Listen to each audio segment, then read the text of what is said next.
3, 2, 1, boom.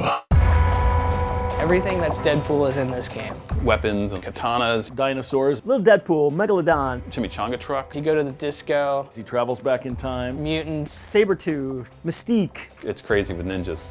and you've got Deadpool narrating it all. Oh, hello. Welcome to my game. I am Deadpool. It's based on the character Deadpool from the comic book. The popularity of the character got so great in the world that he's ready for his own pinball machine. Deadpool is the kind of character that the irreverence of the character lends itself to having some fun.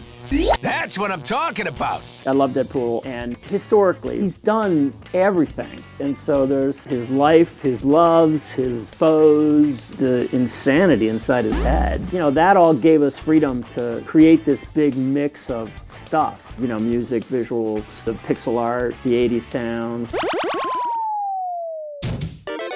Every game designer you talk to, I think, will tell you that, you know, it's all about easy to learn, hard to master. I wanted simple toys, simple ball interactive stuff, and I hadn't really done a game where I was very focused on the flow of the playfield or the shots for a while. And so in Deadpool, I did that. Deadpool's got a lot of interesting ideas put into it. You've got different shots you've never seen. You've got a really interactive toy right in the middle. And you've got this shot on the left flipper, shoots the right side of the playfield to feed a side ramp. The ball gets whipped around this wire form up this side ramp, and it actually crosses through the playfield unguided by anything into the ninja lock. It's a very satisfying shot. It's not easy, but when you make it, it's like, oh man, that's awesome. It's little Deadpool time. The little Deadpool bash toy is a lot of fun, just to interact with him by hitting him, and he's like, hey, cut it out. Woo!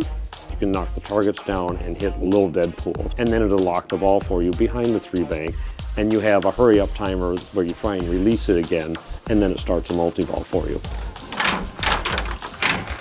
The very first time I had springs on the katanas, a bunch of guys walked in and there was no voice, there was nothing. I just shot it and he wiggled and all these guys cracked up and I was like, okay, I'm going somewhere here.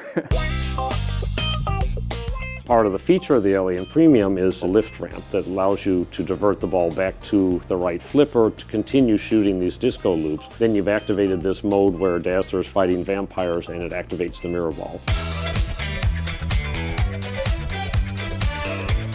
There's like all kinds of flow all over the place, so you can keep the ball going as long as you make the shot. It's very energetic and intense. When we sit down to make these things, now that we've got the LCD display, we have to decide, you know, what are we doing and what fits. We decided to come up with, you know, 1990 trapped in a video game Deadpool. Basically, they created a video game in addition to the pinball machine that we're making because, you know, we had to have stuff that by design is supposed to look like 90s pixel art from, you know, the fighting games of the time. Funny thing is, limitations are what drove the look of those games. Limited color palettes, smoothing out shapes and things like that. And now we have like 3D characters and then we shoot them through a pixel pipeline.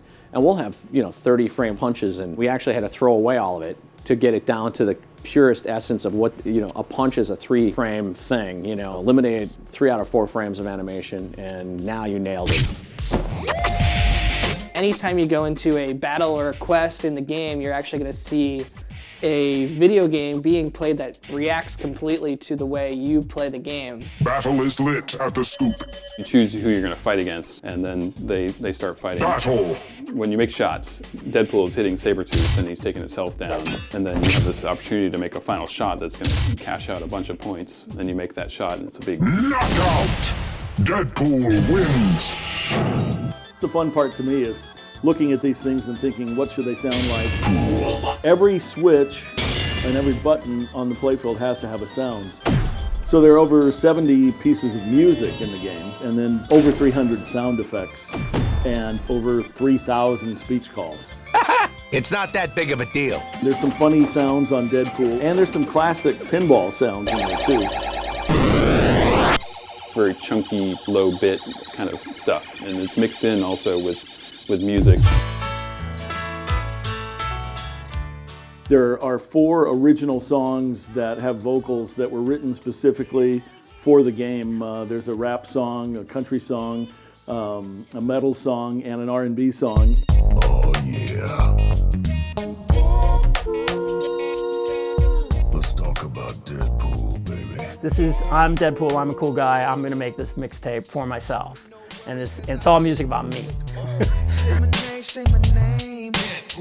Say my name one more time because it sounds cool. Deadpool. So it's a really interesting mix of stuff, but it all works really well. It's actually one big piece of art. Let me put it this way, I think it's been a work of art for each one of us in each of our respective mediums. Deadpool, it's zany, it's crazy, and the ball's wild. I think it's got punch. It's loudmouthed, in your face. You'll really enjoy it. I think it's going to be a classic, and nobody else will ever attempt to do this because it'd be crazy. That's Deadpool Pinball.